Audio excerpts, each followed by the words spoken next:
वैसे पूरे वीडियो के दौरान मैं भगवान, गॉड और ईश्वर जैसे शब्दों का प्रयोग करूंगा, लेकिन इन सब का मतलब एक ही है क्योंकि यहां पर हम मोनोथीज्म की बात कर रहे हैं।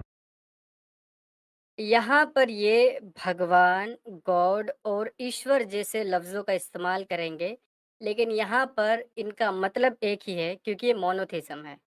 पहली बात तो ये कि ईश्वर और भगवान, ये हिंदू मज़ाहिब के अंदर बोला जाता है और हिंदू मज़ाहिब मोनोथीज़्म और पॉलीथीज़्म दोनों आइडियोलॉजी को मानता है। लेकिन अगर आप मोनोथीज़्म के हवाले से बात कर रहे हैं तो आपको यहावे, अल्लाह या फिर अहूरा माज़दा इस तरीके के नाम लेने चाहिए, लेकिन वो आपने नहीं लिए। है की रूह से जस्टिफ़ाई करें। चलिए देखते हैं। पर हम मोनोथीज्म की बात कर रहे हैं। कुरान आयत 448 को अक्सर कोट किया जाता है कि ये वो कोट है जो दिखाता है कि कैसे कुरान बिल्कुल ही मूर्तियों के अगेंस्ट है। यहाँ भी हम देखते हैं कि do not associate partners with God, यानी भगवान के अलावा किसी और के भक्त मत बनो, किसी और की पूजा मत। ने एक आयत पेश की है, कुरान सूरह अल-निसा वर्स 48, जहाँ पर कहा जा रहा है कि आप गॉड और भगवान के साथ किसी को शरीक मत करो। ज़रा मुझे बताएँ दीनी भाई, क्या कुरान के अंदर गॉड और भगवान जैसा लफ्ज़ आया है?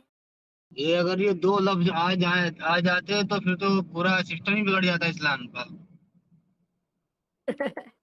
मतलब कि बंदे ने पहले क्लियर कर दिया कि अल्लाह, भगवान, गॉड एक है, ठीक है? अब जहाँ पर शिर्क वाली बात आ रही है, तो शिर्क में ये डाल रहा है कि भगवान के अलावा किसी और को ना मानना। इसकी बात मैं इसी की ज़बान से झुठलाता हूँ, देखें। गॉड और भगवान, अल्लाह नहीं है, ठीक है? अब ज़रा पहले वो वर्स देखते हैं, तब आपको समझ लगेगी कि मैं कहना क्या चाहता हूँ। Just a little bit second. चलें। ये आपके सामने आयत ओपन हो चुकी है। हम इस आयत कह रही है, Indeed Allah does not forgive association with him, यानी कि अल्लाह अपने अलावा किसी और की शिरकत को कबूल नहीं करेगा। मतलब कि अगर आपने अल्लाह की इबादत में किसी और को शरीक किया तो वो अल्लाह पसंद नहीं करेगा, ठीक है? But he forgive what is less than and that for हुम ही विल, जो वो चाहे वो उसे माफ़ कर सकता है, सिवाय शिर्क के। And he who associates other with Allah has certainly fabricated a tremendous sin, यानी कि जिन लोगों ने अल्लाह के साथ किसी और माबूद को शरीक किया, असल में वो सख्त गुनाह है, गुनाह कबीरा है, सबसे बड़ा गुनाह।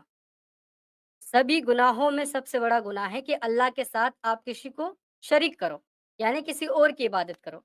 अब मुझे बताएं कि बकौल ध्रुव राठी के, ध्रुव टट्टी साहब के, अगर भगवान, ईश्वर, अल्लाह, गॉड, जीसस, यहावे, अहूरा माज़दा, ये सारे के सारे एक ही हैं। सारे के सारे जितने भी मज़ाहिब के खुदा हैं, सब के सब एक ही हैं। तो मुझे बताओ कि कुरान के अंदर अल्लाह किससे अपना पार्टनरशिप माँग रहा है कि उससे हम मुझे पार्टनरशिप मत देना, उससे कंपनी मत देना, उसके साथ मुझे शरीक मत करना। जब तमाम मज़हबों के खुदा अगर एक ही हैं, बकौल ध्रुव राठी के, तो अल्लाह किसकी बात कर रहा है कि उसके साथ मुझे शरीक मत करना? कि इस बंदे को शिर्क में और ईमान में कोई फ़र्क नहीं पता। शिर्क क्या होता है, ईमान क्या होता है, कुछ नहीं पता है, क्योंकि इसने अल्लाह को भगवान मान लिया। तो इसके नज़दीक तो जो भगवान को माने, जो अल्लाह को माने, वो दोनों बराबर हैं, ठीक है? तो आगे चलते हैं ज़रा, आगे और क्या-क्या ब्लंडर है। सेंटिमेंट कुरान चैप्टर 31 आयत 13 में दिखता है कि केवल भगवान की पूजा करो।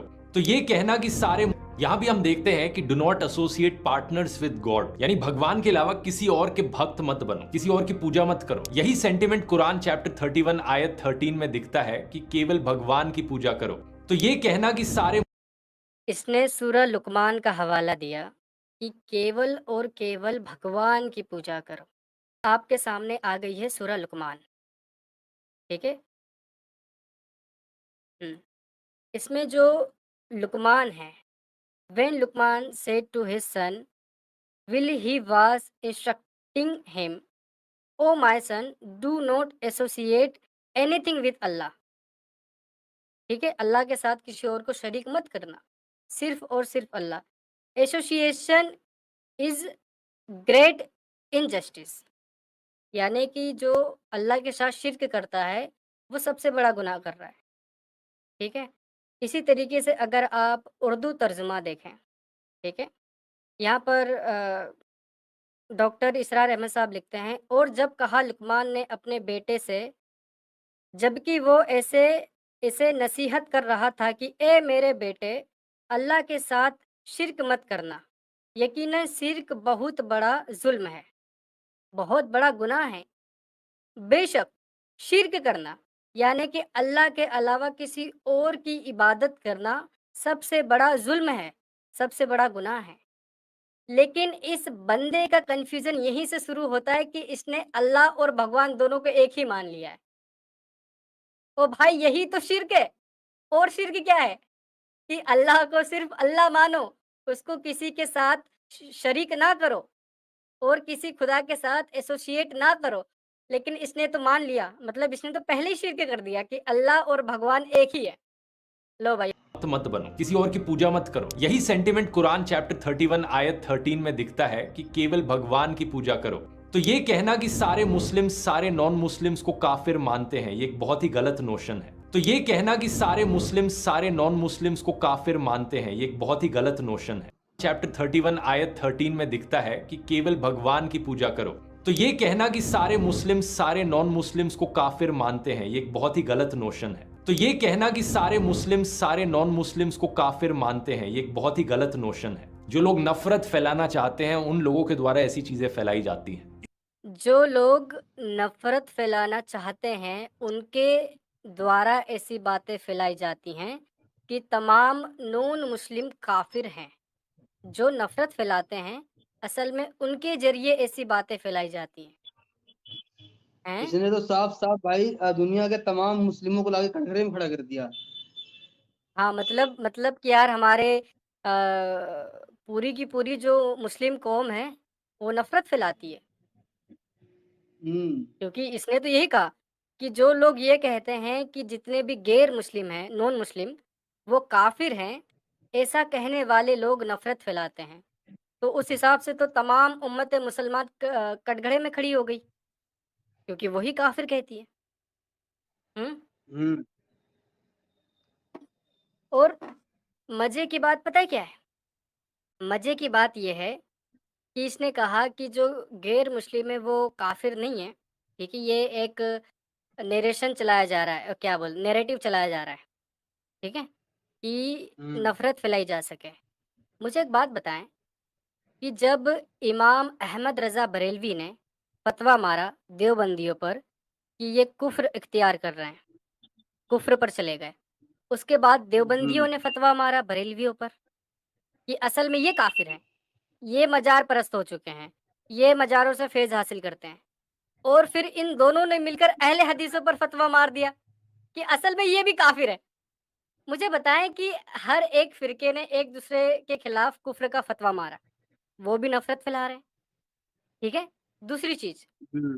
शिया और सुन्नी के नज़दीक कादियानी हज नहीं कर सकते, वो इस्लाम से ख़ारिज हैं, मुसलमान नहीं हैं, ठीक है? कादियानी हुँ। मुसलमान नहीं हैं, चाहे वो जितना भी ढोल पीटें, लेकिन वो मुसलमान नहीं हैं, ये इन लोगों ने डिक्लेयर कर दिया। उसके बाद पाकिस्तान के अंदर नारे लगते हैं, काफ़िर, काफ़िर, शिया काफ़िर, हैं? मतलब कि दोनों ने मिलकर कादियानियों को काफ़िर कहा और अब सुन्नी कह रहे हैं कि शिया काफ़िर है, ठीक है? शिया कह रहे हैं सुन्नी काफ़िर है। चलो, शियाओं को छोड़ देते हैं यार, शियाओं की आबादी वैसे भी कम है, ठीक है? उसमें भी साले इतने सेक्ट हैं, इस्माइली हो गया, बोहरा हो गया, कि वो समझ ही नहीं लगता असल में ये कौन-सी ब्रीड के हैं, ठीक है? सुन्नियों पर आते हैं। सुन्नियों में फिर आपको मिलेंगे सलफ़ और इमामों पर चलने वाले, ठीक है? इमाम हम्बल, इमाम अबू हनीफ़ा, इमाम शाफ़ी और इमाम मालिक। अब ये जो 4 इमाम हैं, इनको मानने वाले सलफ़ के ऊपर यानी जो सलफ़ी इस्लाम है, उसके ऊपर कुफ़्र का फ़तवा मारते हैं, ये काफ़िर है। वो इनके ऊपर मारते हैं कि ये काफ़िर है। उसके बाद चारों इमामों हुँ। के नज़दीक एक-दूसरे में इतने इख्तिलाफ़ हैं कि आपस में इन लोगों ने मतलब कि देखें, कुफ्र का तो नहीं पता, लेकिन इख्तलाफ के बेस पर बड़ी-बड़ी तकरारें हो रखी हैं, इमामों के फॉलोवर्स के बीच। उसके बाद आ जाते हैं कि सबसे ज़्यादा किस इमाम को फ़ॉलो किया जाता है, ठीक है? तो अगर आप इंडियन सबकॉन्टिनेंट की बात करो तो वो है इमाम अबू हनीफ़ा। यहाँ पर जो अक्सरियत है, पाकिस्तान, बांग्लादेश और इंडिया, यहाँ पर हनफी ज़्यादा हैं, ठीक है? इमाम अबू हनीफ़ा के फॉलोवर। अब उनमें 2 सेक्ट हैं, देवबंदी और बरेलवी, जो कि हमारे यूपी के अंदर से निकले हैं। मतलब ये हैं हनफी, लेकिन असल में इनमें भी 2 सेक्ट हैं, ठीक है? तो इन दोनों ने एक-दूसरे पर कुफ्र का फ़तवा मारा हुआ है, ठीक है? अब इनके इनके नज़दीक ये मतलब एक एक दूसरे के ऊपर फ़तवा मार दिया, तो देवबंदी के नज़दीक बरेलवी काफ़िर, बरेलवी के नज़दीक देवबंदी काफ़िर। ओके जी। अब आते हैं, देवबंदियों को एक साइड कर दो, अब आते हैं बरेलवियों पर। बरेलवियों के अंदर भी सेक्ट है। एक बरेलवी ऐसा है जो ईद उल मिलाद मनाता है, दूसरा नहीं मनाता। मनाने वाला कहता है कि मना सकते हैं, इसमें कोई हर्ज नहीं है। नहीं मनाने वाला कहता है नहीं मनाया जाएगा, जो मना रहे हैं वो शिर्क कर रहे हैं। हैं? एक और सेक्ट है बरेलियों में। एक वो है जो मज़ारों की रिस्पेक्ट करता है और कहता है कि मज़ारों के ज़रिए अल्लाह से दुआ करते हैं, पाक रूह के ज़रिए। एक कहता है कि उन पाक रूहों से मदद भी माँग सकते हैं, जैसे गौसे आज़म, यानी कि सबसे बेहतर मदद करने वाला, अब्दुल कादिर जिलानी। अब जो अब्दुल कादिर जिलानी के कट्टर कट्टर फॉलोवर हैं, वो उनके ऊपर भी बोलते हैं, अरे यार ये भी शिर्क हो रहा है। अब्दुल कादिर जिलानी को तुम एक अच्छा वली मानो, लेकिन इतना ना करो कि तुम उसी से सब कुछ माँगने लगो, क्योंकि माँगने का हक सिर्फ़ अल्लाह से है। यहाँ भी 2 सेक्ट खड़े हो गए और एक-दूसरे को वो काफ़िर मानते हैं। इस ध्रुव टट्टी को मैं ये कहना चाहता हूँ भाई कि अभी मुसलमान खुद कन्फ्यूज़ है, वो असल में काफ़िर कौन है और मोमिन कौन है? और तू आके सभी को मोमिन बना रहा है? एक मुसलमान है जो सबको काफिर डिक्लेयर कर रहा है और एक हमारे मौलाना ध्रुव टट्टी साहब जो सभी को मोमिन डिक्लेयर कर रहा है। का मतलब ही होता है सबमिशन बिफोर द गॉड, भगवान के सामने झुकना। और मुस्लिम शब्द का मतलब होता है जो इंसान भगवान के सामने झुकता है। इसलिए एक लिबरल मुस्लिम के पर्सपेक्टिव से कोई भी इंसान जो किसी भी धर्म में मानता है वो एक मुस्लिम है। इसलिए एक लिबरल मुस्लिम के पर्सपेक्टिव से कोई भी इंसान जो किसी भी धर्म में मानता है वो एक मुस्लिम है, क्योंकि अपने धर्म में उसने भगवान को जो भी यानी यार आज तक तो हम देखें कितने बड़े झूठ को मान रहे थे कि जो अल्लाह की इबादत करता है वो मुसलमान है। मतलब जो लोग भी किसी भी भगवान को मानता है वो तो मुस्लिम है। यानी कि तमाम हिंदू लोग भी जन्नत में, तमाम यहूदी, ईसाई, सिख, जैन, बौद्ध और कौन-कौन है भाई, सारे के सारे लोग जन्नत में होंगे, दीनी भाई। मतलब हम एज़ ए मुर्तद, असल में हम अगर एग्नोस्टिक हैं, हम किसी खुदा को मानते हैं, तो हम भी मोमिन हैं, हम भी मुसलमान हैं। पता है आपको? तो कुरान पढ़ी, हाँ, बिलीवर यानी कि जो भगवान को मानता है। वो बिलीवर से मुराद है जो ईमान लेकर आया कुरान पर, अल्लाह पर, यौम आखिरत पर, रसूल पर। ये है ईमान। अगर तुम खुदा को मानते हो, तो भी तुम मुसलमान नहीं हो। लेकिन फ़र्ज़ करो कि तुमने खुदा को मानने के साथ-साथ तुमने कुरान को भी मान लिया, तो भी तुम मुसलमान नहीं हो।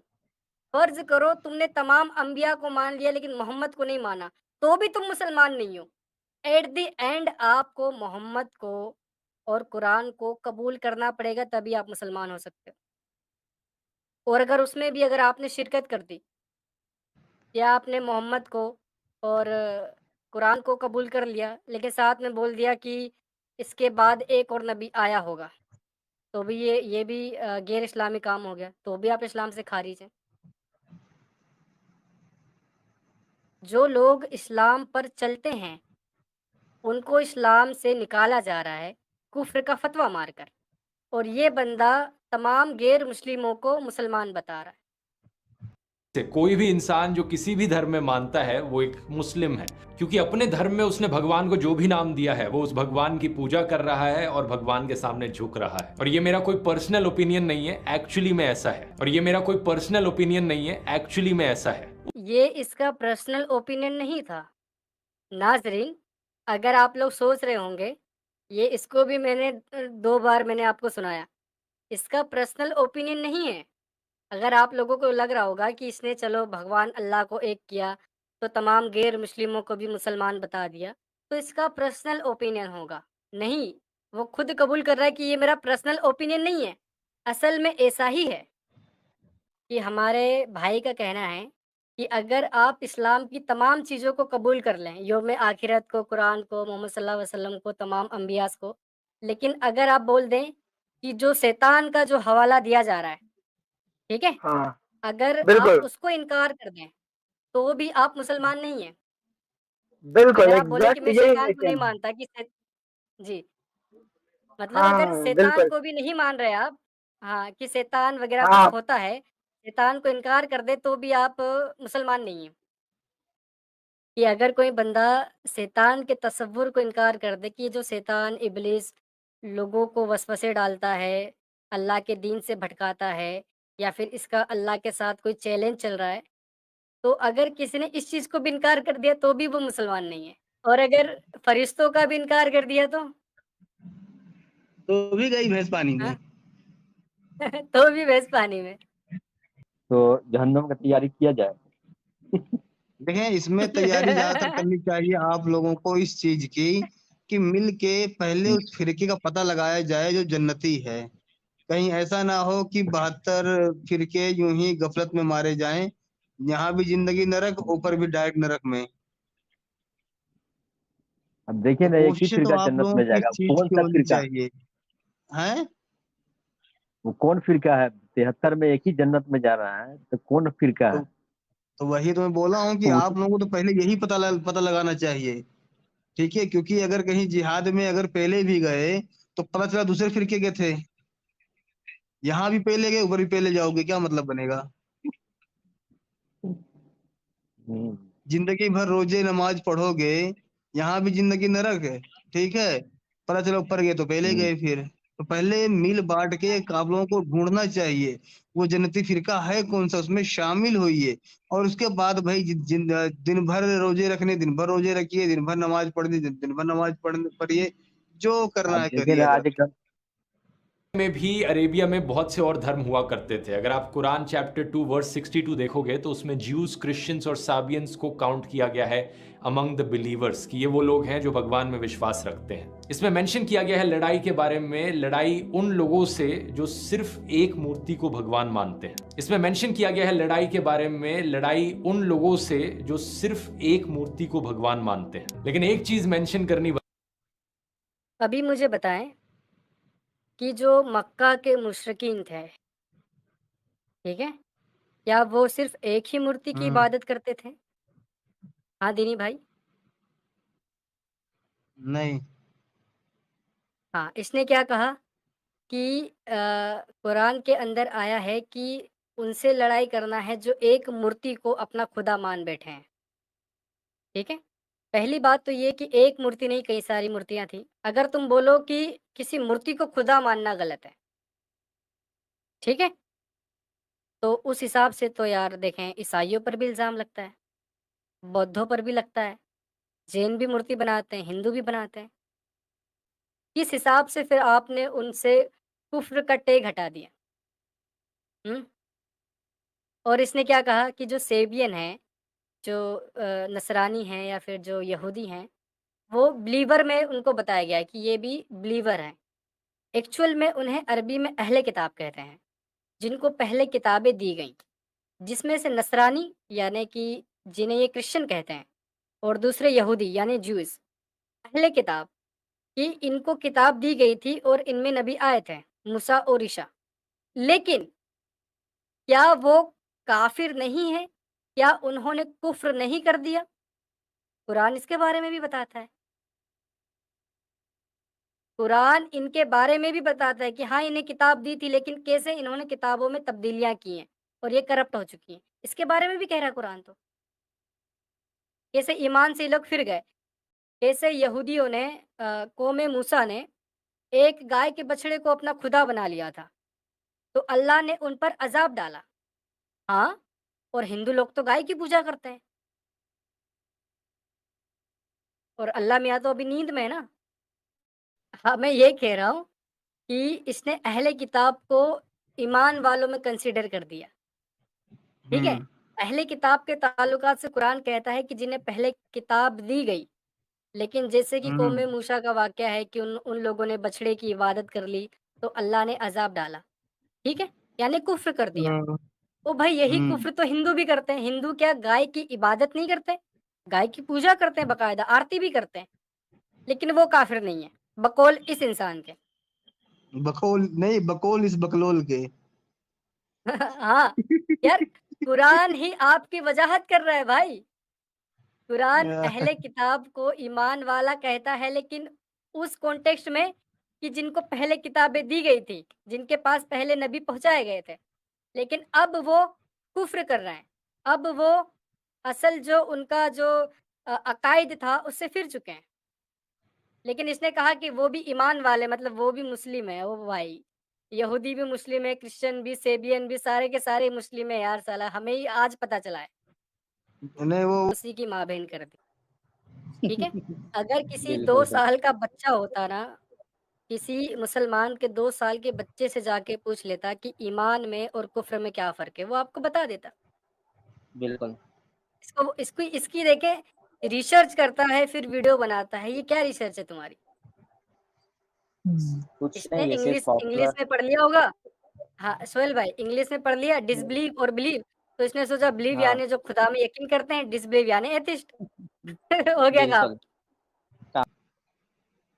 कोई भी इंसान जो किसी भी धर्म में मानता है वो एक मुस्लिम है, क्योंकि अपने धर्म में उसने भगवान को जो भी नाम दिया है वो उस भगवान की पूजा कर रहा है और भगवान के सामने झुक रहा है। और ये मेरा कोई पर्सनल ओपिनियन नहीं है, एक्चुअली में ऐसा है। और ये मेरा कोई जो भी जिसी भी धर्म में मानता है वो एक मुसलमान है, और ये इसका पर्सनल ओपिनियन नहीं है, असल में ऐसा ही है। हाँ मेरे भाई। और काफिर वाला भी मैं आपको दिखा देता हूँ, काफिर के ताल्लुकात से क्या बोला है इसने। कि सारे मुस्लिम्स सारे नॉन मुस्लिम्स को काफिर मानते हैं, ये एक बहुत ही गलत नोशन है। तो ये कहना कि सारे मुस्लिम्स सारे नॉन मुस्लिम्स को काफिर मानते हैं, ये एक बहुत ही गलत नोशन है। जो लोग नफरत फैलाना चाहते हैं उन लोगों के द्वारा ऐसी चीजें फैलाई जाती हैं। मतलब कि जो लोग गैर मुस्लिमों को काफिर कहते हैं, असल में वो नफरत फैला रहे हैं। आप इस बात से इख्तलाफ रखते हैं? इस्लाम शब्द का मतलब ही होता है सबमिशन बिफोर द गॉड, भगवान के सामने झुकना। और मुस्लिम शब्द का मतलब होता है जो इंसान भगवान के सामने झुकता है। इसलिए एक लिबरल मुस्लिम के पर्सपेक्टिव से कोई भी इंसान जो किसी भी धर्म में मानता है वो एक मुस्लिम है। इसलिए एक लिबरल मुस्लिम के पर्सपेक्टिव से कोई भी इंसान जो किसी भी धर्म में मानता है वो एक मुस्लिम है, क्योंकि अपने धर्म में उसने भगवान को जो भी नाम दिया है वो उस भगवान की पूजा कर रहा है और भगवान के सामने झुक रहा है। और ये मेरा कोई पर्सनल ओपिनियन नहीं है, एक्चुअली में ऐसा है। और ये मेरा कोई पर्सनल ओपिनियन नहीं है, एक्चुअली में ऐसा है। उस समय में ये इसका पर्सनल ओपिनियन नहीं है, एक्चुअल में ऐसा ही है कि जो किसी भी खुदा में मानता है वो एक मुसलमान है। क्या बात है यार, हमें नहीं पता था यार, पूरे लोग मुसलमान ही है यहाँ पे यार। हिंदू भी मुसलमान है, सिख भी, ईसाई भी, जैन भी, बौद्ध भी, सारे के सारे मुसलमान है भाई। हम भी और मुसलमान है, मुझे हम एग्नोस्टिक, हम जैसा, भी मुसलमान है। हाँ, कट्टर मुनाफिक भी। अरे हमारे साथ हाँ, एक सोहेल भाई हैं और एक हैं, क्या नाम है इनका, सरफराज शेख जी। तो पहले सोहेल भाई आपसे सवाल है कि जो ध्रुव राठी ने बोला, इस बात से आप मुत्तफिक हो? जो उस सोहेल, वक्त जो मक्का में थे उनका कोई मतलब भगवान ईश्वर कोई नहीं था उस वक्त जो थे, जो भी मक्का में जितने लोग थे। हाँ बिल्कुल था। तो भाई फिर उन लोग को क्यों काफिर कहा गया? हाँ क्या बात है, मतलब ये जो ध्रुव राठी ने इस्लाम के ऊपर झूठ गढ़ लिया, आप इसको पुरजोर मजम्मत करते हैं इसकी कि इसने गलत किया ये सब मैं करके। कोई मजम्मत नहीं करता हूँ भाई, ये जो बोल रहा कुरान इसकी कहीं पे भी हमायत नहीं करता। इवन सूरह आले इमरान की आयत नंबर 19 में अल्लाह कहता है कि जो लोग अल्लाह को पूजने के बजाय मानने के बजाय दूसरों को अगर मानेंगे, मान्यता करेंगे, तो अल्लाह उनको गिरफ्त में लेगा, पकड़ेगा उनको। वहां से अहकामात है कुरान के। अरबी साहब जी अरबी जी साहब ऐसा लगता है। दीनी भाई, मैं आज की अपडेट दूं आपको। एक पाकिस्तानी मौलाना क्या बोल रहा है कि सब अवाम से नरमी से पेश आओ, सख्ती मत करो इस्लाम में। अगर 50 लाख जो गुप्त एक्स मुस्लिम उठ गए ना, तो ईरान वाला हमारी कंट्री का हाल होने वाला है। 50,000 पहले ध्यान कर रहे हैं। 50,000 मस्जिदें ईरान में बंद हो गई हैं। वो खबर सुनी होती नहीं भाई आपने, फैज आलम आपने? हाँ, बिल्कुल बिल्कुल दुनिया ठीक है, सुनते जरा। बहुत से और धर्म हुआ करते थे। अगर आप कुरान चैप्टर 2 वर्स 62 देखोगे तो उसमें ज्यूज, क्रिश्चियंस और साबियंस को काउंट किया गया है अमंग द बिलीवर्स, कि ये वो लोग हैं जो भगवान में विश्वास रखते हैं। इसमें मेंशन किया गया है लड़ाई के बारे में, लड़ाई उन लोगों से जो सिर्फ एक मूर्ति को भगवान मानते हैं। इसमें मेंशन किया गया है लड़ाई के बारे में, लड़ाई उन लोगों से जो सिर्फ एक मूर्ति को भगवान मानते हैं। लेकिन एक चीज मेंशन करनी बनती है, इवन दो इस्लाम, क्रिश्चियनिटी या जूडिज्म में बाकी धर्म के लोग काफिर नहीं हैं, लेकिन एथिस्ट जरूर काफिर है। नास्तिक लोग जो किसी भगवान में नहीं मानते, उन्हें जरूर काफिर कहा गया है। ऐसा मैं क्यों कह रहा हूं? क्योंकि काफिर शब्द का मतलब ही अपने आप में यह होता है। कुफ्र का मतलब होता है डिसबिलीफ और काफिर का मतलब होता है वन हु डिसबिलीव्स इन गॉड। देखिए, ऐसा इंसान जो भगवान में विश्वास ही नहीं रखता। लेकिन क्या इसका मतलब यह हुआ कि जो काफिर की जो डिसबिलीव यानी ईमान नहीं लाता अच्छा, भगवान फैज- पर, जी, गॉड जी। पर, खुदा पर। अरबी साहब छोटा सा। जी जी। हाँ, तो ऐसे कौन लोग हैं जो डिसबिलीव करते हैं, ईमान नहीं लाते? वो तो नास्तिक हो गए, वो तो एथिस्ट हैं, वो तो मुल्हिद हैं। तो असल में वो जो नास्तिक, वो जो एथिस्ट लोग हैं, वो काफिर हैं। यस। समझ रहे हैं आप? अगर जी, आप जी। किसी खुदा में यकीन करते हैं तो आप मुस्लिम हैं, और अगर आप एथिस्ट हैं तो काफिर हैं। हम आज तक यही सोच रहे थे अरबी साहब कि छुपाने वाला काफिर है, ना मानने वाला काफिर है, देखकर अनजान करने वाला काफिर है। जी, और जी। इस भाई साहब ने कहा कि जो एथिस्ट है वो काफिर है। अरे आज भाई, आप ये देखें ना, सूरह तौबा में जो अल्लाह ताला काफिर की डेफिनेशन देते हैं कि जो अल्लाह को नहीं माने, जो अल्लाह के हलाल को हलाल ना माने, जो अल्लाह के हराम को हराम ना माने, जो अल्लाह के अहकामात को ना माने, वो काफिर है। ठीक है? ने कहा कि एक मुसलमान काफिर हो सकता है अगर वो कुफ्र इख्तियार कर ले, लेकिन जो गैर मुस्लिम है, जो मुसलमान नहीं है, हाँ, वो काफिर ही रहेगा। वो मुसलमान नहीं हो सकता बशर्ते कि वो इस्लाम कबूल करे। ठीक है? तो कुफ्र और ईमान के बीच कुफ्र कोई भी कर सकता है, लेकिन ईमान कबूल करना पड़ेगा आपको। तो भी समझ नहीं लगी मुझे। फिर किसी ने बताया कि वो बीज छुपाने वाला, तो भी समझ नहीं लगी। अब पता चला कि भाई वो शिर्क करने वाला, तो भी समझ नहीं लगी। अब पता चला कि असल में एथिस्ट हैं भाई। अब सबको छोड़ दो, सब भूल और जाओ। ये बता रहे हैं क्या नाम है इनका, ध्रुव, मौलाना ध्रुव टट्टी साहब, राठी साहब। और असल में पता है, इंडिया में इस किस्म के लोगों को खुला छोड़ दिया जाता है, कोई इनकी धुलाई नहीं करता है, इस वजह से ये इतना चलाने की कोशिश करते हैं। अच्छा फैजू, एक्चुअली एक्चुअली सबसे बड़ी दिक्कत ये है ना अरबी साहब कि इसके कमेंट सेक्शन में मुसलमान क्या लिखते हैं, माशाल्लाह, सुभान अल्लाह। सर, उसकी वजह ये है कि इन्होंने एक किश्ती, डूबती हुई किश्ती को सहारा दिया है। आपको पता है, बहुत से मुसलमान अब ये कहना शुरू हो गए हैं कि काफी ये हिंदू हैं, ये काफिर नहीं है, ये तो वो हैं, ये तो वो हैं, ये तो मानते हैं, ये तो बिलीवर हैं, ये तो ईश्वर को मानते हैं, ईश्वरी अल्लाह है। इस तरह इनको भी अपने उसमें बेटा धोखा, वो जो है डिसेप्शन। देखें, इस्लाम डिसेप्शन के बगैर नहीं चलता है। डिसेप्शन बहुत जरूरी है। आपको एक बंदा मालूम होगा, हम तो उसको पागल ही समझते हैं, सैयद चचा, उनका जो काफर की डेफिनेशन है वो भी सेम इसी टाइप की है। है ना, है, बैठे हुए हैं। अच्छा, वो बैठे रहते हैं, नीचे उनको बिठाएंगे तो ऊपर भी आके सो जाएंगे मजे से, वो भी यही कहते हैं। उनकी भी डेफिनेशन काफी लेकिन इसकी वजह क्या है? एक सेकेंड। असल सवाल मुसलमानों से है। देखिए, हमें दिक्कत नहीं है कि कोई अपना ओपिनियन पास करे या कोई कुछ भी मिस इंटरप्रेट करे। असल दिक्कत यहाँ पर मुसलमानों से है कि जो मुसलमान ये कह रहे हैं कि ध्रुव राठी ने सही बोला कि जो खुदा में मानता है, ठीक है, चाहे वो किसी भी खुदा को माने, वो मुसलमान है, क्योंकि अल्लाह, ईश्वर, खुदा, याहवे, जीसस सब एक ही हैं। कल को अगर मुसलमान जाकर शिर्क करने लगे तो इसमें हमें तो परेशानी नहीं है। देखें, हमें कोई दिक्कत देखिए, नहीं मैंने है। ये सवाल किया था एक मुसलमान से, ये ड्रामा, ये जलेबी बेच रहा था, वो कहता है जी अल्लाह, ईश्वर, गॉड सब एक है। तो मैंने कहा कि अगर एक हिंदू है, वो मस्जिद में जाके पूजा पाठ शुरू कर देता है, जाके कोने में बैठ के अपनी मूर्ति निकालता है पूजा। आप उसको इजाजत दोगे? क्योंकि एक ही है ना, भगवान की पूजा कर रहा है। तो कह रहे हैं नहीं नहीं वो नहीं कर सकते मस्जिद में। ये तो आपके टीवी पे, नेशनल टीवी पे पूछा था उसने कि अगर कोई हिंदू, तो उसने भी मना किया था मौलवी ने। और अपनी उसपे बेटी का रिश्ता देंगे ये? बोलते हैं कि हाँ, बोलते हैं कि अल्लाह को लाइव टीवी पर जब हिंदुओं में क्या थोड़ी सी चुल होती है, हिंदुओं में, सिखों में, सिख लोग पता है क्या करते हैं कि अपने गुरुद्वारे में नमाज पढ़ने की जगह दे देते हैं। आओ नमाज उनको पढ़ो। बहुत ज्यादा वो इंसानियत की जो है ना वो बीमारी लगी। अभी सब सुने तो यार। हाँ हिंदू, हाँ जी, वो दुर्गा मंदिर का जो पता है कि मेरा जहन और आपका जहन सोच एक ही तरह से चल रही होती है, एक ही ट्रैक पे। चले यार, थोड़ा मुझे अपनी बात तो रखने दे। तो दुर्गा पंडाल है, एक काम करो मुसलमानों को यार, जुम्मे की नमाज के लिए जगह कम पड़ रही है यार, कैसे अपने मुस्लिम भाई यार सड़कों पर नमाज पढ़ेंगे? एक काम करो, दुर्गा पंडाल खोलो, नमाज पढ़ने दो।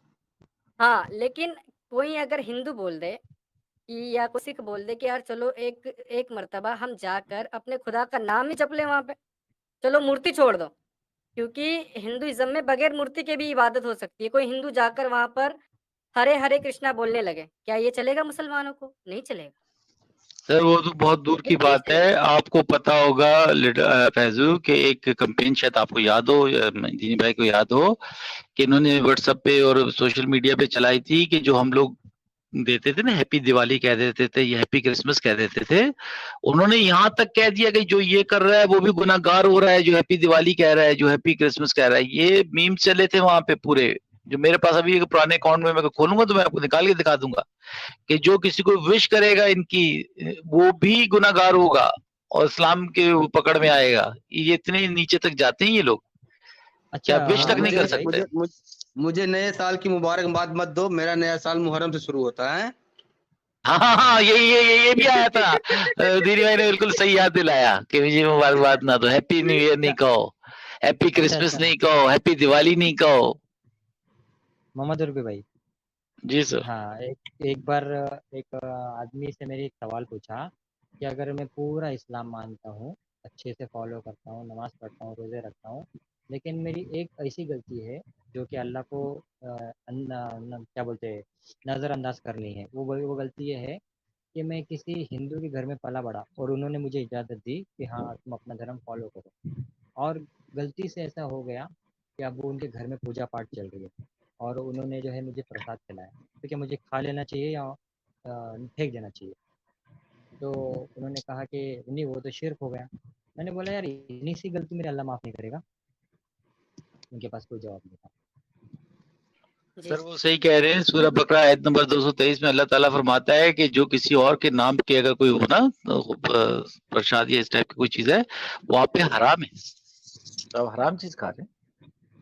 अरबी सर फिर लोग हैं उन सबको मार देना चाहिए। ऐसी चीजें तो दो ही तरीके के लोग आपसे कह सकते हैं, पहले साइकोपैथ टेररिस्ट लोग जो एक्चुअली में लोगों को मारना चाहते हैं, और दूसरे व्हाट्सएप प्रोपेगेंडा फैलाने वाले लोग जो लोगों में डर बिठाना चाहते हैं। एक्चुअली में रिलीजियस स्क्रिप्चर्स में क्या लिखा गया है? कुरान चैप्टर 9 वर्स 5 में लिखा है किल द मुशरिक, मतलब disbelievers wherever you find them. ऐसी कॉल्स फॉर वायलेंस आपको ऑलमोस्ट हर रिलीजियस स्क्रिप्चर में मिलेंगी। अगर मैं इन सबको एक्सप्लेन करने बैठ गया तो बहुत लंबा वीडियो बन सकता है, लेकिन शॉर्ट में बताऊं तो ये सारी स्क्रिप्चर्स की जो लाइनें हैं ये बहुत हेविली कंटेक्चुअल हैं। कॉन्टेक्स्ट के बाहर अगर आप इसे पढ़ोगे तो आपको लगेगा बात तो सही है कि ये सारे वायलेंस को प्रमोट कर रहे हैं, लेकिन कॉन्टेक्स्ट के साथ देखोगे तो आपको समझ में आएगा कि किस कॉन्टेक्स्ट में बात करी जा रही है। एक्चुअली में किसी भी स्क्रिप्चर में ये नहीं कहा गया है कि जाकर रोके सर, ये इसने बहुत गहरी बात की है। इस शख्स ने यहाँ पे जो ये बकवास की है ना कि कॉन्टेक्स्ट के साथ पढ़ेंगे, 100% ये किसी मुसलमान के इन्फ्लुएंस के अंडर आ चुका है ये शख्स। कुछ अरसे में देखिएगा कि ये,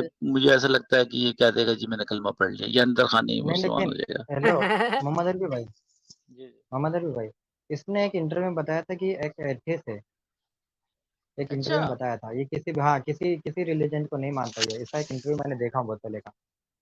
मगर अब हो गया होगा ना, अब वो किसी मुल्ला के हत्थे चढ़ गया होगा, उसने इसको कोई लालच दी होगी। जो इसने भी बात की है ना सर, ये जितनी भी मैं डिबेटें करता हूँ, ये फैज साहब भी करते होंगे, इनको याद होगा कि हर बंदा जब ये आयतें पेश करते हैं तो कहता है नहीं इस तरह से नहीं पढ़ो, इसके कॉन्टेक्स्ट के थ्रू पढ़ो, ये ऐसे नहीं समझ आती है।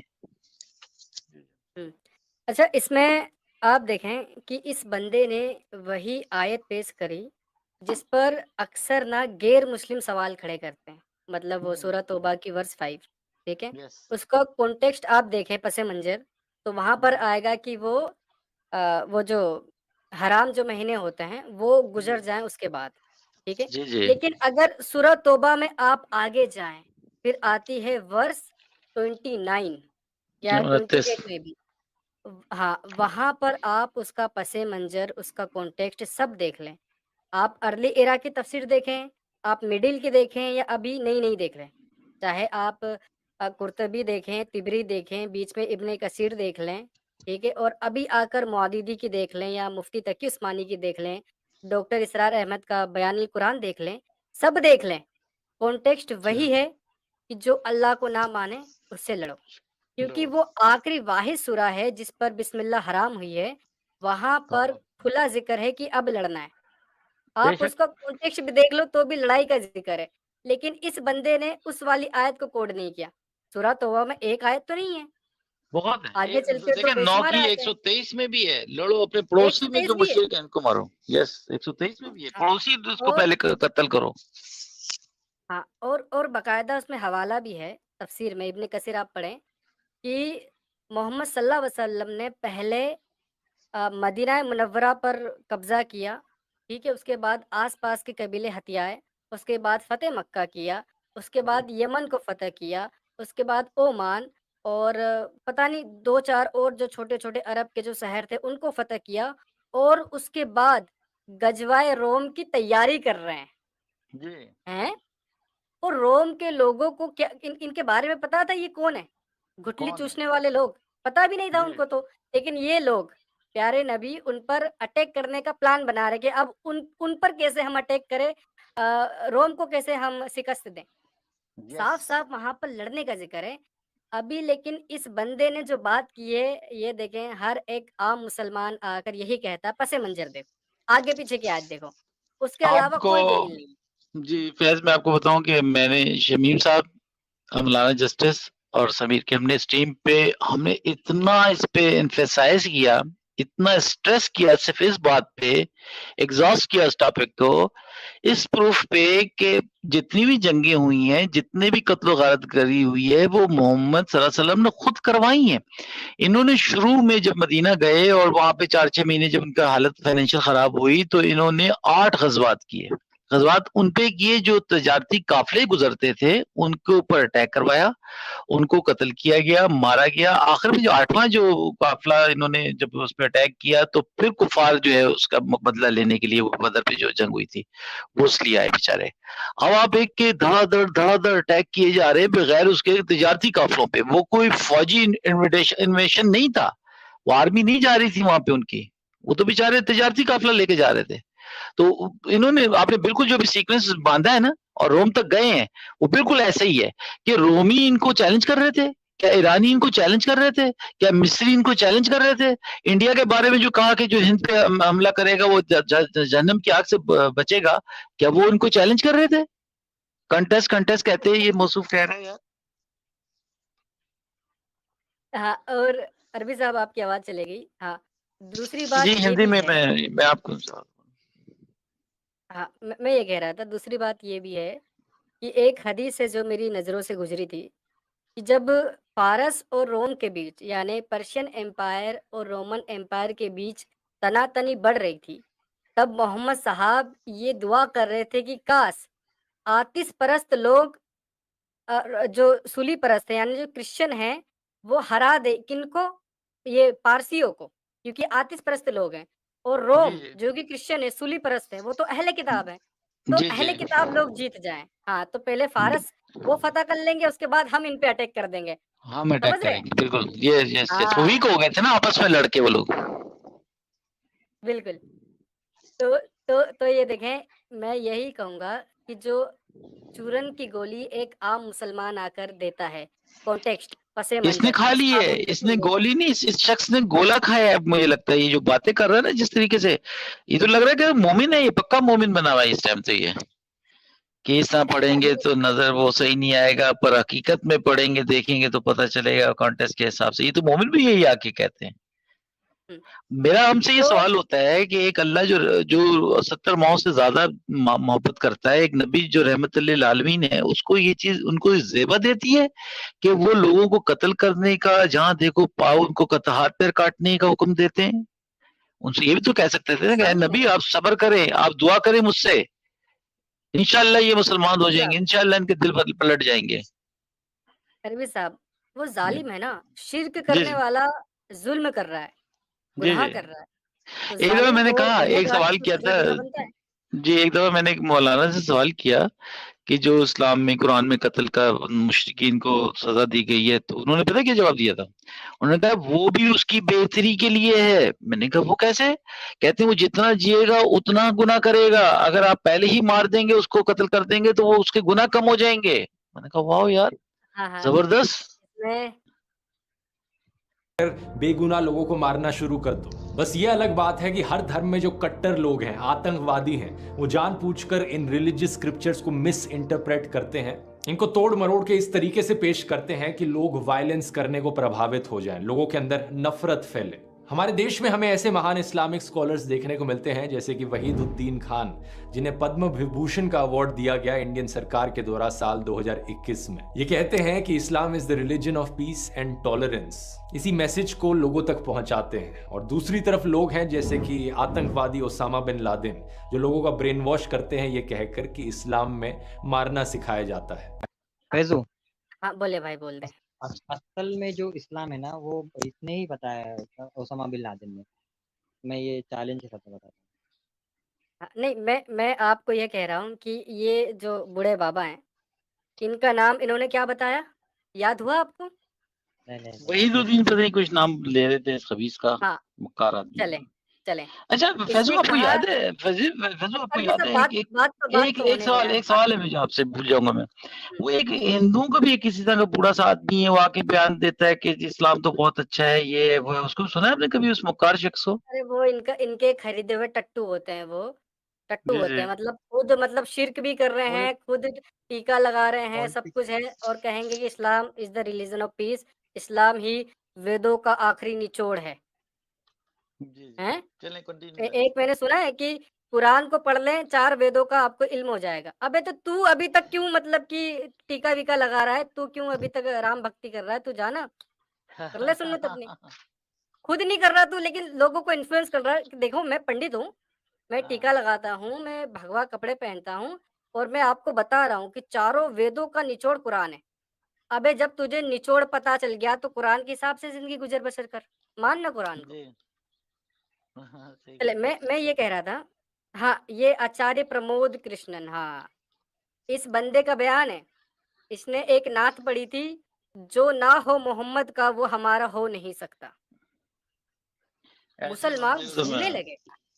हाँ, जैसे जैसे वो आपने देखा होगा ना, वेस्टर्न कल्चर में, खासकर ब्रिटिश कल्चर में, वो ऐसे हाथ ऊपर करके ऐसे-ऐसे करते हैं, है, मज़ा आ रहा है। हाँ ठीक है? जब ये नात पढ़ता है स्टेज पे, जो ना हो मोहम्मद का वो हमारा हो नहीं सकता। अरे! बच्चे-बच्चे 4-4 फीट ऊपर कूदे जा रहे हैं। आय हाय! क्या बात बोली। क्या बोल दिया उसने ऐसा? उसने उसको उस हिंदू बदबख्त को ये लिबास पता पहन ही के नहीं बोला नहीं है। सुने, उस शख्स को ये नहीं पता कि एक ऐसी शख्सियत जिसने मासूम लोगों के कत्ल करवाए, बनु कुरैज़ा के कत्ल करवाए, बनु मुस्तलिक के कत्ल कराए, बनु कुरैना के कत्ल करवाए, लोगों को नाहक मारा, कत्ल किया बगैर किसी मकसद के, एक नफ़रत भरा कल्ट माशरे में दे के वो सब चले गए, और वो कह रहे हैं कि जो ना मोहम्मद का वो ना नहीं हो सकता हमारा। अब आप सोचिए कैसा बंदा, किस तरह किसी ने उसको पूछा नहीं कि तुम क्या हज़ियान बक रहे हो? नहीं, नहीं। बि अरबी साहब, मैं वही कहना चाह रहा हूँ कि अगर कोई मुस्लिम आलिम दाढ़ी होती, टोपी होती, और यही बात उसी स्टेज पे कहता कि जो ना हो मोहम्मद का हमारा हो नहीं सकता, कोई ख़ास रिएक्शन नहीं आता। 2-4 लोग हाँ, हाँ, हाँ, माशाल्लाह, बिल्कुल, सुभान अल्लाह। बिल्कुल। बस, लेकिन एक ऐसा बंदा जिसकी बड़ी-सी दाढ़ी है, व्हाइट वाली, टीका लगा रखा है, और जी, जी। हिंदू हिंदू बाबा वाला लिबास है, उसने जी, कहा जी। है, तो सब झूमने लगे। आप समझे? बंदे बिल्कुल, की बिल्कुल कीमत समझ नहीं रहा है, हूँ मैं। बंदे के लिबास की कीमत है। हाँ, कि हिंदू लिबास बिल्कुल। है, और हुँ। हाँ, उसने कहा कि जो ना हो मोहम्मद का हमारा हो नहीं सकता, तो झूमने लगे। कोई मुसलमान कह देता, घंटा फ़र्क नहीं पड़ता है। मुसलमान तो बिल्कुल, कहते रहते हैं। बिल्कुल सही कह रहे हैं आप। एक वो जोड़ा भी है, सिख है मेरे ख्याल से, यंग से लड़के लड़के वो अपना चैनल चलाते हैं और इस्लाम की तारीफें करते हैं, और नीचे मुसलमान ऐसे झूम रहे होते हैं, ऐसे सब्सक्राइब कर रहे होते हैं कि लाखों सब्सक्राइबर उन्होंने बना लिया। उसके चैनल का नाम तो मुझे याद नहीं आ रहा, बट ये सारी स्ट्रेटेजी होती है व्यूअरशिप लेने के लिए, कि ज्यादा व्यूअरशिप हम ले लें, फेमस हो जाएं। अब इस शख्स की भी कोई ना कोई हाँ स्ट्रेटेजी है जिसने जो बात की है। हाँ, बिल्कुल होगी। अभी अभी आप जरा एक इस पर एक आते भाई हैं। तो एक बात बताना, भाई तो एक बात बताना, हमारे मोहल्ले में अरे टॉपिक पर तो बात कर ले सर। हम सारी बातें कर रहे हैं। मैं ये कहना चाह रहा हूँ कि ये जो बंदा है, पता नहीं क्या नाम है इसका, हमने नहीं सुना। ओसामा सब जानते हैं, मुस्लिम भी गैर मुस्लिम भी। मुझे एक बात बताएं, क्या ओसामा को इंडिया का आप मुसलमान देख लें, वो तो साले आप ना 3 में है ना 13 में है। आप पाकिस्तान जाएं, पाकिस्तान का बच्चा बच्चा ओसामा को शहीद कहता है। बेशक पता है नाम आपको? रखे हुए हैं, तो बच्चों के नाम हाँ रखे गए उस जमाने में। जो बच्चा पैदा हो रहा है वो सामा बन रहा है। हाँ। अभी अभी ये कह रहा है कि 2 तरह के लोग हैं। एक तो ये जो बूढ़े बाबा हैं, कि इन्होंने कहा था कि Islam religion of peace and tolerance, मतलब दोस्तों इस इस खून बुढ़े का बाबे को एक सिर्फ इसके बर्दाश्त करने घर की वाले भी नहीं, इस बुढ़े बाबे को सिर्फ घर वाले भी नहीं जानते कि है कौन ये। मैं वही कह रहा हूँ कि इसको जानता कौन है? जो ये कह रहा है कि इस्लाम सुकून का और टॉलरेंस का मज़हब है, ठीक है? बर्दाश्त करने वाला मज़हब है, इसको कोई नहीं जानता। जी ओसामा को दुनिया जानती है, और चलो दुनिया जानती है, लेकिन उसको लोग, जैसे आप हिटलर को आप देख लें, दुनिया में हर कोई गाली देगा, ठीक है? गलत किया उसने। बेशक ओसामा को मुझे बताएँ कि उम्मते मुसलमान कितने लोग हैं ऐसे जो ओसामा को गलत कहते हों? जी मुसलमान जी तो शहीद मानते हैं। सही मानते हैं। वो तो कहते हैं कि भाई मेरे भी उसने जो किया वो गलत नहीं किया, असल में तो अपने अपने हक में आवाज उठाना यही इस्लाम सिखाता है, और ओसामा ने तो सही किया। सर आप ये क्या देखें, गलत एक किया? बंदी थी आफिया सिद्दीकी, दहशतगर्दी बदमाशी में पकड़ी गई, उसको सब कौम की बेटी मानते हैं। उसको कोई नहीं कहते कि दहशतगर्द है, उसको, उस औरत को जेल में बंद है अभी भी। मुसलमान वो उसको अपना मैं हीरो बता रहा मानते हैं, उसामा को हीरो मानते हैं अपना। ये आ गया कह रहा है कि जी उसामा जो है दहशतगर्द है। ये सही है। हूँ। हाँ, एक एक पाकिस्तान की भी एक लड़की थी, आई थिंक, जो आईएसआईएस गई थी, वो तो और और वो ज्यादा नहीं ये थी। एक बंदी है जो डॉक्टर थी, अरफत आफिया सिद्दीकी, उसका $2 मिलियन खर्च किए थे उस पे गवर्नमेंट ने, उसकी रिहाई के लिए वकला को दिए थे। और वो इतनी बड़ी तो वैसे दहशतगर्द है वो औरत, वो उसको हीरो मानते हैं, उसको कौम की बेटी कहते हैं ये लोग। कुछ अर्से बाद जब हाँ, जलील होंगे तो कहेंगे नहीं नहीं हम तो नहीं मानते, वो तो दहशतगर्द थी, वो तो यूं थी, फला थी, ढमा थी। हुँ। तो आज आज जो ये जो ध्रुव ध्रुव राठी है, ये कोई नई बात नहीं है। इसने जो गेम खेला ना, जी जी कि असल इस्लाम तो सुकून वाला और टॉलरेंस वाला वगैरह-वगैरह है जो, ठीक है? ये कोई नया गेम नहीं है, बहुत पुराना है, ठीक है? बहुत अरसे असल से जो चल रहा इनकी हकीकत है, हाँ, आप ग्राउंड पर जाएँ, मेरा नहीं ख्याल कि इंडिया के अंदर मैंने देखें कई स्ट्रीमें की हैं, ओसामा बिन लादेन की बातें हुई हैं। हर कोई कहता है कि उसे फँसाया गया। यहाँ तक कि 9/11 का अटैक भी उस पे वो मानते ही नहीं है कि उसने किया है। वो है। कहते हैं भाई हाँ। उस पे थोप दिया किसने करवाया, और अमेरिका ने बहाना ढूँढा कि मैं कैसे अफ़गान पे अटैक करूँ। हैं? माफ़ी चाहूँगा मैं आप लोगों से। इसमें एक और पार्ट था, मैं वो ऐड करना शायद भूल गया। जिसमें इसने ये कहा है कि कोई भी मज़हब आपको ये नहीं सिखाता कि आप मासूमों का कत्ल करो। इसी के बाद ये कहता है। अब मुझे एक बात बताएँ अरबी साहब, कि हुजूर की वो हदीस का क्या करें? कि मासूम बच्चे और औरतें भी कत्ल हो रही हैं, तो मर वो जाने उन्हीं में दो, कत्ल हो मर जाने जाएँ। दो, वो भी उन्हीं में से हैं। आपको पता है, इसकी एक मेरे पास वीडियो में शेयर करूंगा किसी टाइम। उसमें जब ये दहशतगर्द तालिबान वगैरह मसाजिद में और रेजिडेंशियल जो बिल्डिंग्स होती हैं, फ्लैट्स में धमाके कर रहे थे, तो उससे पूछा तालिबान से कि इसमें औरतें बच्चे भी मरते हैं, तो सेम वही हदीस उसने पेश की हुजूर सल्लल्लाहु अलैहि वसल्लम वाली। उसने कहा कि अल्लाह ताला के नबी ने भी ये कहा था कि ये जो लोग बच्चे औरतें मरते हैं को मर जाने दो, ये भी उन्हीं को मानने वाले हैं। तो और उसी मैं एक ये हुँ। मोहम्मद अदबी भाई, इसके ऊपर एक मैं एक बोलिए। बात ऐड करना चाहता हूँ कि मैंने इसके बारे में पूछा था कि उन मासूम बच्चों को, औरतों को क्यों मारा जाता है या उनके साथ में गलत क्यों हो जाता है। तो कहा गया था कि अगर वो अपना बदला लेने के लिए आगे साजिश करे तो फिर बात तो वही हो जाएगी, इसीलिए उनको मारना पड़ता है। जी। क्या कर रहे हैं आप? चैनल खोल लें सर। नहीं, मैं बोल रहा हूँ मेरा ध्रुव ध्रुव राठी जो ना स्टार्टिंग के जिसकी इसकी वीडियो मैंने देखा था तो मेरा फेवरेट हुआ करता था ये। अभी मेरा हाँ हाँ, मैं भी देखता फेवरेट था नहीं, बेसिक, मुझे नहीं अभी पता मैं था भी, कि हाँ, अभी इतना मैं यही जाहिल करूँगा। आदमी है। हाँ। अच्छा नहीं, मैं ये जो टॉपिक मैं अभी जो रखा था, मैंने बताया था, फैज भाई ने भी बताए थे कि आपको अगर कोई जो है सामने वाला अगर बंदा आपसे कोई लड़ रहा है, झगड़ रहा है, मार रहा है, तो आपको सिर्फ उसको नहीं मारना है, उसके बच्चे को भी मारना है, ताकि वो बड़ा होने के बाद में आपको मारने की साजिश ना कर सके। इसलिए अच्छा, आपको जड़ उसकी तक पूरी खत्म कौम को करनी है। खत्म, जड़ से खत्म करनी है। ऐसा हाँ, वो वाक्य था। वाह। तो अभी अभी मुझे बताएँ कि अगर ये ध्रुव राठी अगर लाइव करता या फ़र्ज़ करें किसी ये एक्स इनमें इतना मुस्लिम से बात तपड़ कर नहीं है। लेता। हाँ, वैसे वैसे दम तो नहीं है क्योंकि इसने खुद बोला है कि मैं जो भी अपने वीडियोज़ में बताता हूँ, वो मेरी खुद की रिसर्च नहीं है, वो मेरी टीम की रिसर्च है। समझ रहे हैं? तो हाँ टेलीप्रॉम्प्टर लगा होता है, ये बंदा जैसे खबर पढ़ते हैं ना, एंकर हाँ वगैरह, हाँ हाँ, ये बस वैसे पढ़ देता है। वो पढ़ देता है। रिसर्च किसने की है, वो इसकी टीम का मेंबर है, वो मे भी एडिटिंग क्या पीछे हो रही है, मुस्लिम वो ही इसकी बैठा टीम के होगा। मेंबर कर रहे हैं, देखिए इसका बात कुछ नहीं है सुने फिर। फैजू, ये ऐसे ही होगा कि जो उसके टीम के मेंबर में कोई ना कोई मुस्लिम होगा और उसने इसको सारी बकवासियात लिख के दे दी हैं, नहीं, नहीं, इसका जिससे इसका यहाँ के थोड़ा बगैर। पॉलिटिकल मसला है, अरबी साहब। जी। इसका पॉलिटिकल मसला है यार, ये इंडिया में लेफ्ट विंग और राइट विंग की पॉलिटिक्स बड़ी अंदर तक है। अच्छा, नहीं लेकिन मुझे एक चलें। बात बिल्कुल है समझ फैजू, नहीं। फैजू, ये इस्लाम का ज़्यादा सपोर्ट करता है और हिंदुइज़्म का नहीं करता है। ये बात है इसमें। दोनों चीज़ करना चाहिए ना इसमें।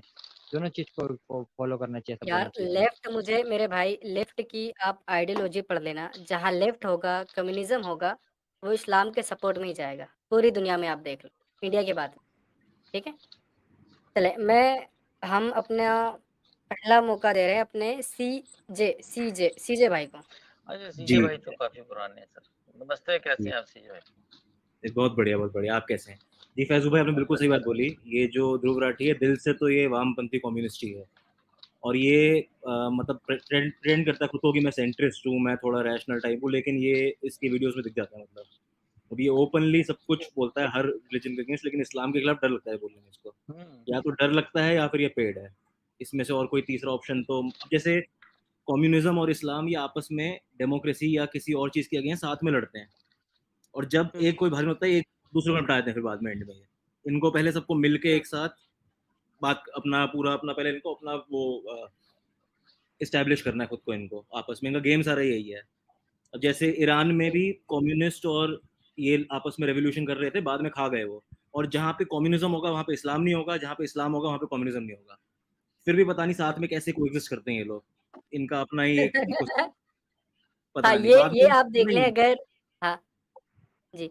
सुधांशु त्रिवेदी जी को आप अगर आपने सुना हो, तो उनकी वो बात मेरे दिमाग में आज भी है। जब मुस्लिम मैं था, तब भी मैंने सुना था कि उन्होंने एक बहुत ही प्यारी बात की थी कि एक मुझे इस्लामिक मुल्क बताएँ जहाँ पर कम्युनिस्ट पार्टी हो और एक मुझे कम्युनिस्ट मुल्क बताएँ जहाँ पर एक भी मस्जिद महफूज़ हो। नहीं हो सकता। लेकिन हाँ, जहाँ पर सेक्युलरिज़्म हो या राइट विंग हो, वहाँ पर ये दोनों साथ में चलते हैं। ऐसा क्यों है? नहीं, मैंने एक चीज नोट की है सर, मैं भी गलत हो सकता हूँ, कि जो इंडिया पे इतने हमले हुए ना, इतने सारे, कभी अंग्रेज चले आ रहे हैं, कभी अब्दाली आ रहे हैं, कभी ईरानी आ रहे हैं, कभी टर्की आ रहे हैं, कभी अफगानी आ रहे हैं। मुझे लगता है इस किस्म के लोग जो थे ना, वो उस जमाने में, ये उन्हीं की पैदावार है, ये उस जमाने में भी थे। ये बेवकूफ इडियट किस्म के जो थे ना, ये जो ध्रुव टट्टी है, जयचंद इन्हीं बोलते हैं की इनको। वजह से इस इंडिया जो है हमेशा रहा है और खतरे में रहा है। हुँ। पगले जो सारे। जी और बहुत से हिंदू लोग ऐसे हैं, आप बिलीव नहीं करेंगे, जो चूंकि मैं खुद था, मैं मुसलमानों और बाकी लोगों के साथ, हिंदुओं के साथ बैठता हूँ अभी भी। मैं जिस स्कूल में पढ़ाता हूँ वहां भी हिंदू मुस्लिम सब टीचर हैं, और मैं इत्तेफाक से, मैं ऐसे एरिया में नाम नहीं लूंगा, ऐसे एरिया में जहां पर मोर देन 50% पॉपुलेशन मुस्लिम है। अब ऐसे में ये 4 एजेंडे साथ-साथ चल रहे हैं। एक एजेंडा तो पॉलिटिकल है, जो कि आप लोगों को समझ में भी आ रहा है। ध्रुव राठी भी कहीं न कहीं पॉलिटिकली जो है बायस्ड है, किसी एक पार्टी से नाम लेना उचित नहीं है। ठीक है, आप लोगों को पता है। हुँ, हुँ, वो हुँ, पार्टी हुँ। दिल्ली में हम या समझ कहाँ रहे हैं, कहाँ पर। दिल्ली में कौन-सी हाँ, हाँ, पार्टी है। बिल्कुल।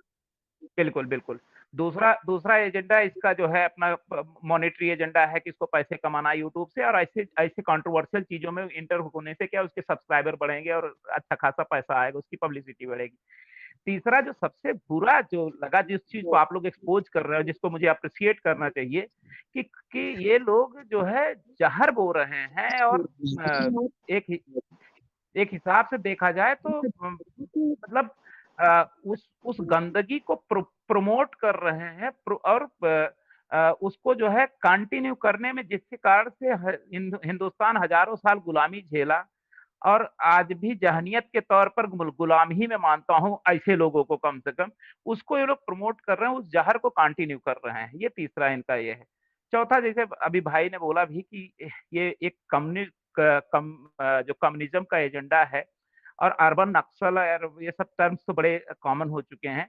ठीक है, फैक्ट यही है कि ये so called liberal, so called secular, ठीक है, ये आपको ऐसे हिपोक्रेट्स पाए जाएंगे जो कि नूपुर शर्मा के टाइम पे इनका स्टैंड कुछ और होगा, इस टाइम पर इनका स्टैंड कुछ और होगा, और कहीं कुछ और। ये बिन पेदी के लोटे हैं, और इनको हकीकत यही है कि इनको फॉलो नहीं करना चाहिए, इनको कंडेम करना चाहिए। मेरी बात अच्छा इतनी काफिल थी। जी, मेरा आपसे सवाल है, एक सवाल। उसी तरीके से इंडिया में लिबरलिज्म का मीनिंग भी बदल गया है। अगर कोई बोले ना कि मैं लिबरल हूँ, जैसे ध्रुव राठी जैसे लोग, असल में लिबरल नहीं है, बायस्ड हैं ये। लिबरल अगर आपको देखना है कि जी, लिबरल कौन है, तो वो हम जैसे लोग हैं। फर्ज करें, लिबरल नहीं है, बायस्ड अगर है, सही कोई कह रहे कहता हैं। है, नहीं, जी जी बिल्कुल सही कहा, सॉरी। हाँ, अगर अगर कोई कहता है कि मुझे तो लिबरलिज्म से नफरत हो गई, भाई ये लिबरल नहीं है, ये बायस्ड लोग हैं। ये अपने ऊपर टैग लगा रहे हैं कि हम लिबरल हैं। ये खुद ब खुद अपने आप को टैग दे रहे हैं कि हम लिबरल हैं। असल में लिबरल हम लोग हैं, सही माने में। क्योंकि अगर एक चीज़ हिंदू गलत कर रहा है, तो हम उसे भी कंडेम कर रहे हैं, मुसलमान करता है उसे भी कर रहे हैं। मुसलमानों की किताब में जो लिखा है उसे भी बता रहे हैं, अगर हिंदू की किताब में कुछ गलत है, तो उसे भी एक्सेप्ट कर रहे हैं कि अगर उनकी किताब में गलत है, तो वो गलत ही माना जाएगा। तो इससे लिबरलिज़्म कहा जाता है, ठीक है? जैसे कि अगर कोई आकर हमारी स्ट्रीम में बोले कि हम तो मुसलमानों से कोई चीज़ें नहीं खरीदेंगे, हम तो बायकॉट करेंगे, तो हम उस चीज़ को सपोर्ट नहीं करते। इसी को लिबरलिज़्म कहते हैं। हम इस्लाम के खिलाफ बोलते हैं, इसका मतलब ये नहीं कि मुसलमानों के खिलाफ बोले। बेशक, लेकिन ध्रुव राठी जैसे लोग ये अपने आप को लिबरलिज़्म का टैग देते हैं, लेकिन ये तो लिबरल नहीं है, बोलेगा नहीं, बायस्ड हैं ये। हाँ, बेशक। इन्होंने लिबरलिज़्म की डेफिनेशन को ही बदल दिया।